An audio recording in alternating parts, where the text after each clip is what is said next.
Napakaganda naman. Bago. Brand new. Yung brand new ko, hindi ko naramdaman na ganito kaganda eh. Accent lang kasi yun eh. Hyundai. Ito talaga, bigat ito. Attachment. Ganda pa ng forma niyan. Tsaka yung handle niya, ang ganda pa oh.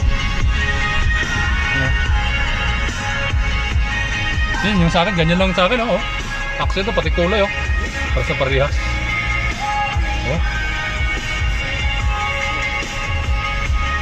Tapos ang galing pa lumusot, no? Bilib ka talaga dito. Tapos meron siyang option. Wedding comfort, wedding sport. Oh, yan, yung option pa siya oh. Driving mode. Eco, tapos comfort, sport. Driving mode pa. Napakaganda naman oh. Tapos yung nagaya no? Tapos adjustable pa yata to eh. Oh. Nararamdaman mo ba? May blower siya sa upuan eh. Oh, parang. May heater pa yata to eh. May heater din. Yun oh. Napaka ganda naman ng ano nito, ng features nito. Oh. Tsaka itong ano dito, naka ano pa siya oh. Naka leader. Ang bilis pa eh. Oh, bilis pa oh. Oh, ang ganda pa ng suspension. Ano makina to, bro?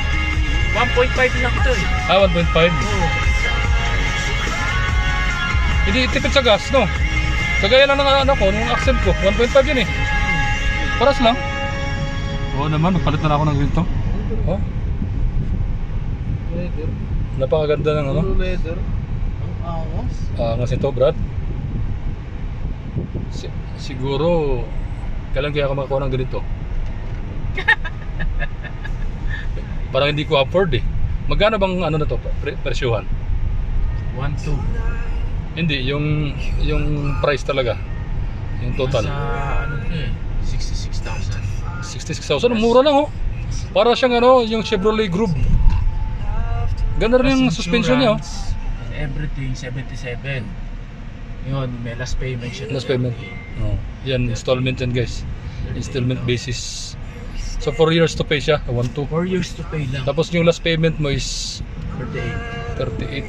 38,000 na real. Pwede na. Ayan guys, thank you kasi tumawag rin yung amo.